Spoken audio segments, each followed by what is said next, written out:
Hello my dear student, आज का अपना टॉपिक है जेके flip flop. But JK flip flop क्यों हमने वो डिजाइन किया? अगर आपने मेरा लास्ट वीडियो देखा होगा एसआर फ्लिप फ्लॉप का, तो एसआर फ्लिप फ्लॉप की इसमें अपन ने एक ट्रूथ टेबल देखा था। वो ट्रूथ टेबल ऐसा था कि भाई 00011011, तो यहाँ पे पहले 3 स्टेट प्रॉपर थी, pass condition, reset and set condition. But यहाँ पे प्रॉब्लम क्या था? तो यहाँ पे प्रॉब्लम ऐसा था कि अगर लास्ट में दोनों भी एस और आर इनपुट अगर 1 1 रहते तो उस टाइम अनडिफाइंड आउटपुट मुझे मिल रहा था। ये अनडिफाइंड आउटपुट को ओवरकम करने के लिए नया फ्लिप फ्लॉप बनाया, that is called as a JK flip flop. तो आज अपने को ये जेके फ्लिप फ्लॉप पढ़ना है कि जेके फ्लिप फ्लॉप में ऐसा क्या किया ताकि एसआर फ्लिप फ्लॉप की जो कंडीशन है वो ओवरकम की गई। तो देखिए यहाँ पे क्या किया गया, यहाँ पे आप ऑब्जर्व कर सकते हैं कि जो जेके फ्लिप फ्लॉप बनाया ये कहां से बनाया, ये वापस से बनाया एसआर से ही, क्योंकि इनबिल्ट अंदर क्या है उसमें एसआर फ्लिप फ्लॉप ही है। बट नई चीज क्या की गई यहाँ पे? तो नई चीज ऐसे की गई कि 2 एंड गेट यूज किए, 2 कौन से एंड गेट यूज किए, और पहले का आउटपुट एस को दिया, दूसरे का आउटपुट आर को दिया। और यहाँ पे आप ऑब्जर्व कीजिए कि वहां पे क्या किया गया, तो वहां पे फीडबैक लिया गया। फीडबैक कहां से लिया गया? तो फीडबैक लिया गया output to input. But output कौन सा? तो कॉम्प्लीमेंट्री आउटपुट। जैसे देखिए एस में कहां से आउटपुट लिया गया? क्यू बार से। जे आर पे आर पे कहां पे आउटपुट लिया गया? क्यू से। तो ये आउटपुट लेने की वजह से, ये आउटपुट लेने की वजह से जो अनडिफाइंड कंडीशन का प्रॉब्लम, जो अनडिफाइंड कंडीशन का प्रॉब्लम जेके में एसआर में आ रहा था, वो ओवरकम किया गया और जिससे नया फ्लिप फ्लॉप बनाया, that is called as a JK flip flop. This is the internal structure of JK flip flop. ये इंटरनल स्ट्रक्चर है जेके का, जिसमें क्या किया गया, आउटपुट टू इनपुट फीडबैक लिया गया और जो एसआर में जो डिसाइडेड था वो यहाँ पे ओवरकम किया गया है। चलो आगे देखते हैं। तो this is a simple structural diagram of this is a simple truth table of SR and JK flip flop with combining.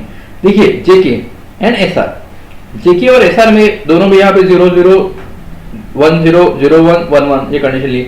यहाँ पे भी मुझे आउटपुट पास में 0 1 1 0 0 1 1 0, यानी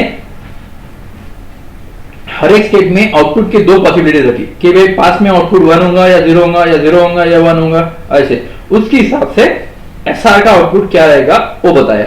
फिर ये कंडीशन को एक छोटे टेबल में कम्युलेट किया गया। अब देखिए यहाँ पे क्या है, जैसे एसआर में था कि भाई 0 0 पास कंडीशन, वैसे यहाँ पे मिल रहा। जैसे एसआर में था 1 0, तो भाई सेट कंडीशन वैसे ही 1 मिल रहा, 0 1 वैसे ही 0 मिल रहा। बट अभी यहाँ पे नया चीज क्या आ गया? तो नया चीज अपना आया कि अगर मैं 1 1 इनपुट अप्लाई करता हूं तो यहाँ पे मुझे आउटपुट क्या मिलेगा? तो यहाँ पे मुझे आउटपुट मिलेगा Q N bar. Q N बार का मीनिंग क्या होता है? तो कॉम्प्लीमेंट ऑफ पास्ट, पास में जो होगा उसका कॉम्प्लीमेंट। अगर पास में 1 होगा तो मुझे आउटपुट 0 मिलेगा, अगर पास में 0 होगा तो मुझे 1 मिलेगा। इसका मतलब जो जेके एसआर में जो अनडिफाइंड कंडीशन थी उसको ओवरकम करके यहाँ पे बनाया गया है Q N bar. Q N bar means complementary of pass. आप नॉर्मली कंफ्यूज होते हो ये 2 स्टेट में, अगर 0 0 है तो Q N simply Q N मिलेगा, यानी जो पास में है वही एज इट इज मिलेगा। अगर 1 1 अप्लाई करते हैं जेके में तो आपको Q N bar, that means complementary of past ही मिलेगा।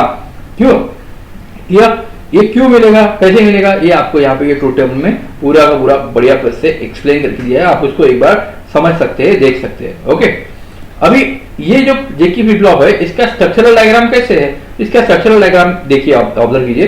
जे और K precedent clear, Q N Q bar, simply S और आर की जगह पे क्यू एन क्यू बार लगा दिया है, बाकी सब चीजें एज इट इज है। और ये इसका स्ट्रक्चरल एंड गेट का डायग्राम भी आपको ऑब्जर्व हो जाएगा यहाँ पे। क्लियर? ये सिंपली स्ट्रक्चर ट्रूथ टेबल इसका आपके सामने है। क्लियर? अभी देखते हैं नया टाइप। जो नया टाइप नहीं है तो इंटरनल पार्ट ऑफ एमएस जेके है कि यहाँ पे क्या होता है, जेके फ्लिप फ्लॉप में पूरा तो बना दिया, बट यहाँ पे एक कंडीशन ऑफर होती है, this is called as race around condition. Race around condition क्या है? तो रेस अराउंड कंडीशन में क्या होता है, during 1 1 when J and K both are 1 1 output will be changes after certain amount of delay. Output जो है वो 1 का 0 या 0 का 1 कुछ टाइम के बाद चेंज होता है, that time is called as delta t. और डेल्टा टी के बाद अगर आउटपुट चेंज होता है तो दैट कंडीशन, कुछ कंडीशन ऑफर होती है, उस कंडीशन को बोलते हैं रेस अराउंड कंडीशन। उस कंडीशन को बोलते हैं रेस अराउंड कंडीशन। ये रेस अराउंड कंडीशन को ओवरकम करना होगा तो क्या करना पड़ेगा? तो ये रेस अराउंड कंडीशन को जो ओवरकम करना होगा तो अपना जो प्रोपेगेशन टाइम है टीपी, ये टीपी ये डेल्टा टी से कम होना चाहिए। प्रोपेगेशन टाइम ये डेल्टा टी से, डेल्टा जी क्या है कि चेंज इन आउटपुट, आउटपुट में चेंजेस कुछ सर्टेन टाइम के बाद आ रहा, तो टाइम है डेल्टा टी। तो अपना ये टीपी है इससे कम चाहिए, छोटा चाहिए। चाहिए, तभी मैं रेस अराउंड कंडीशन को ऑब्जर्व करूंगा। तो उसके लिए देखिए क्या किया है, तो उसके लिए इन्होंने क्या किया कि एसआर के दो गेट यूज किए, एसआर के दो गेट यूज किए, एक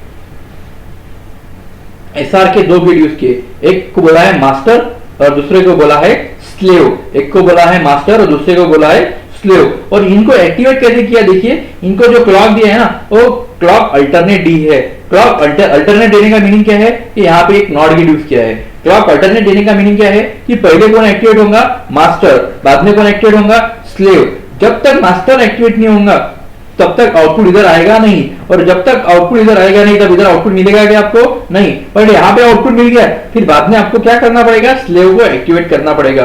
ये करने के बाद, ये करने की वजह से क्या होता है कि ये जो रेस अराउंड कंडीशन में जो डेल्टा डी है और ये टीपी जो है, ये टीपी हो जाएगा आपका छोटा, या ये टीपी हो जाएगा छोटा कंपेयर टू डेल्टा टी, जिससे ये जो रेस अराउंड कंडीशन है, तो रेस अराउंड कंडीशन को आप इजीली ओवरकम कर सकते हैं। इस हिसाब से हम MSJK फ्लिप फ्लॉप यूज करते हैं। आपको बहुत बार पेपर में क्वेश्चन आता है कि what is the race around condition and how it can be avoid by using MSJK flip flop. तो उसमें आपको MSJK फ्लिप फ्लॉप का ये डायग्राम ड्रॉ करना पड़ेगा अलोंग विद ट्रूथ टेबल। इसका truth table JK flip flop के तरीका ही है, बाकी सब चीजें एज इट इज है। सिंपली यहाँ पे ये नया चीज किया है कि दो SR, दो JK फ्लिप फ्लॉप उन्होंने यूज किए। पहला है एज अ मास्टर, दूसरा है एज अ स्लेव। दो, पहला है मास्टर, दूसरा है स्लेव, और दोनों के बीच में नॉट गेट यूज किया है, यानी पहले मास्टर और बाद में स्लेव। मास्टर यानी आपको पता है राजा, और स्लेव यानी नौकर। तो राजा नौकर को कमांड करके एक्टिवेट करता है, जिसकी वजह से जो रेस अराउंड कंडीशन ओवरकम की जाती है। इस हिसाब से आपको MSJK फ्लिप फ्लॉप भी इजीली समझ में आया ऐसे। Okay, thank you so much.